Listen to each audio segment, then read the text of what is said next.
Good morning students. आज हम chapter food and digestion का रिमेनिंग पार्ट डिस्कस करेंगे। Roughage. Roughage is the fibre present in our food.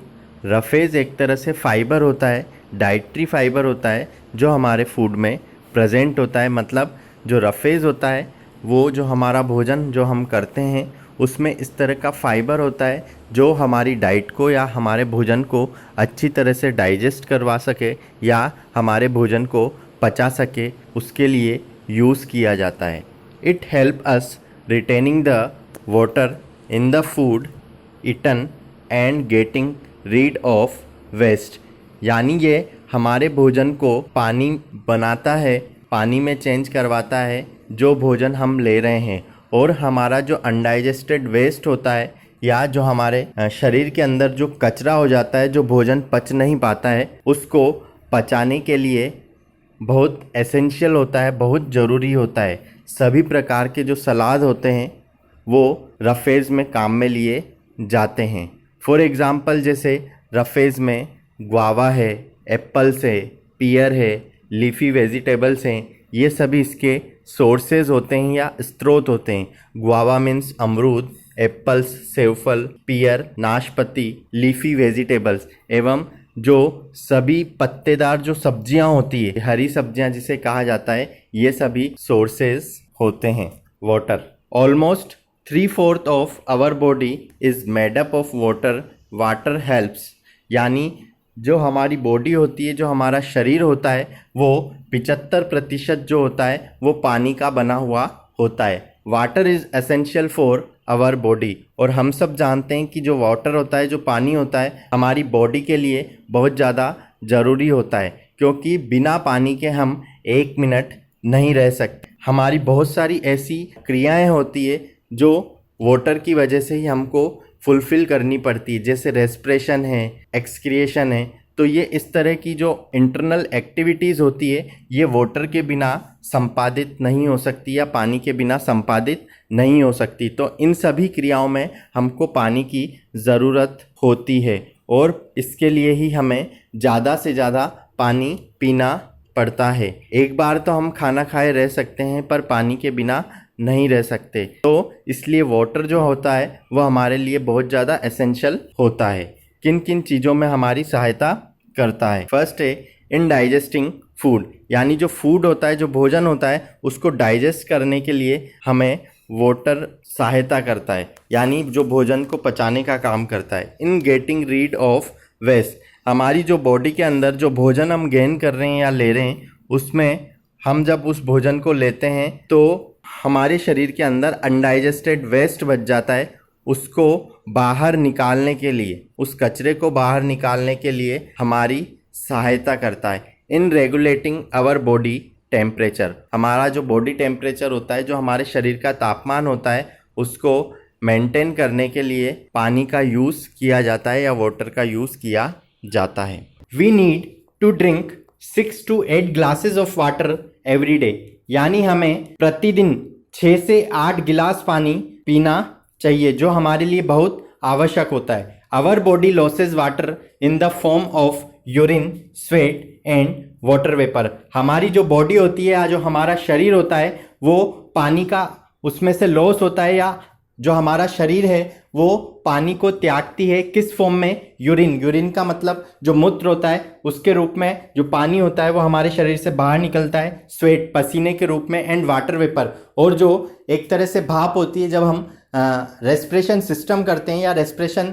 करते हैं तो हमारे जो नोज़ होती है, जो हमारी नाक होती है, उसमें से जो हवा निकलती है, उस हवा के साथ कुछ पानी की क्या होती है, वाटर वेपर होती है, पानी की कुछ बूंदें होती है जो बाहर निकलती है। तो इस तरह से हमारी बॉडी के अंदर से वाटर का लॉस होता है, इसलिए हमको ज़्यादा से ज़्यादा पानी पीना चाहिए। नेक्स्ट है balanced diet. A balanced diet is one that contains all the nutrients, water and roughage in right proportion, यानी बैलेंस्ड डाइट उसे कहा जाता है जिसमें सभी पोषक तत्व, जो न्यूट्रिएंट्स होते हैं, सभी पोषक तत्व एक राइट प्रपोर्शन में रफेज और वाटर के साथ हमारी जो भोजन होता है उसमें उपस्थित होते हैं। मीन्स सभी पोषक तत्व जो होते हैं, फॉर एग्जांपल जैसे कार्बोहाइड्रेट है, प्रोटीन है, फैट है, विटामिन एंड मिनरल्स है, और उसके साथ साथ वाटर और जो रफेज होता है, डाइटरी फाइबर जो होता है, वो एक राइट प्रपोर्शन में या एक साझे में यदि हमारी डाइट में उपस्थित होते हैं, हमारे भोजन में उपस्थित होते हैं, तो उसे बैलेंस डाइट कहा जाता है, या जो हमारी बॉडी को एक तरह से मेंटेन करके रखते हैं, एक तरह से हमारी बॉडी को बैलेंस करके रखते हैं, उसे बैलेंस डाइट कहा जाता है। नेक्स्ट है मेथड्स ऑफ कुकिंग।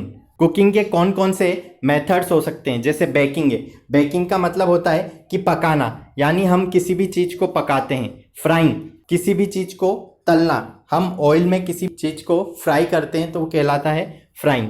बॉइलिंग, किसी भी चीज़ को उबालना।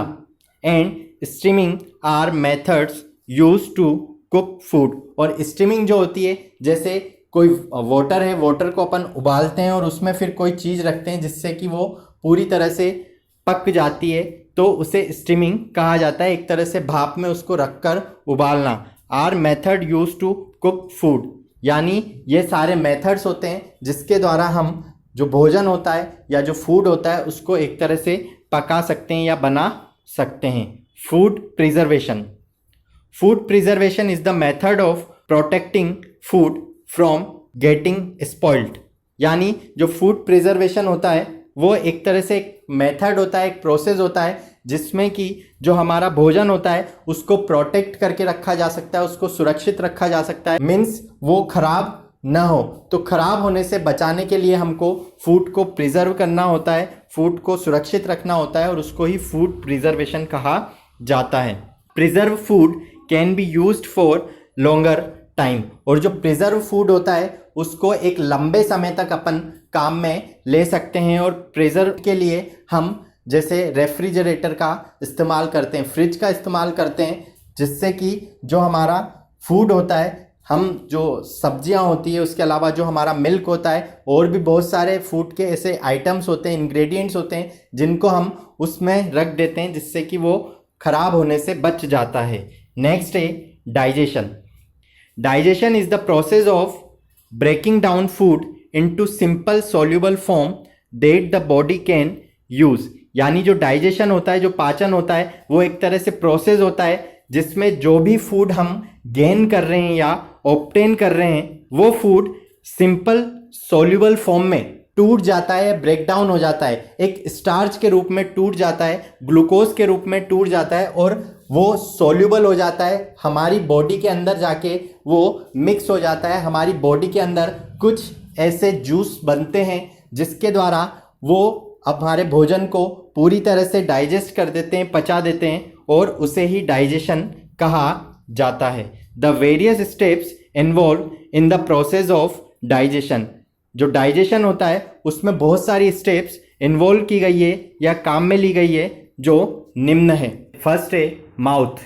यानी जब हम भोजन को सबसे पहले ग्रहण करते हैं या लेते हैं तो माउथ के द्वारा ग्रहण करते हैं, और उसमें जो टीथ होते हैं उसके द्वारा हम अच्छी तरह से उसको चबाते हैं। जो टंग होती है वो एक एंजाइम बनाती है जिसे सेलिवा कहते हैं, और सेलिवा के साथ जो हमारा भोजन होता है, जो फूड होता है, वो अच्छी तरह से मिक्स हो जाता है। उसके बाद जो ईसोफेगस होती है उसमें हमारा भोजन जाता है, या जिसे आहार नाल कहा जाता है। वो आहार नाल स्टोमक के द्वारा कनेक्टेड होती है।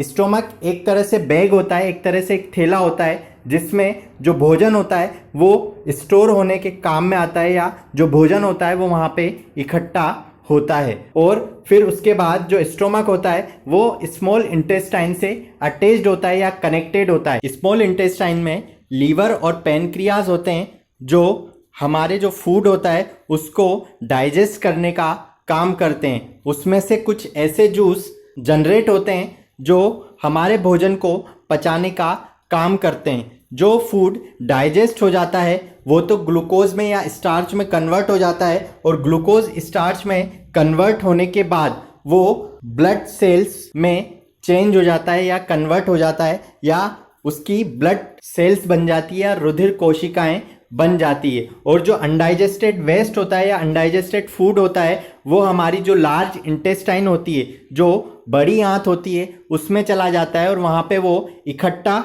हो जाता है या वो स्टोर करने के लिए काम में आती है, जो अनडाइजेस्टेड वेस्ट या अनडाइजेस्टेड फूड होता है उसको। और लार्ज इंटेस्टाइन एनस से कनेक्टेड होती है, एनस से जुड़ी हुई होती है। एनस के द्वारा खराब जो फूड होता है शरीर से त्याग दिया जाता है या बाहर निकाल दिया जाता है।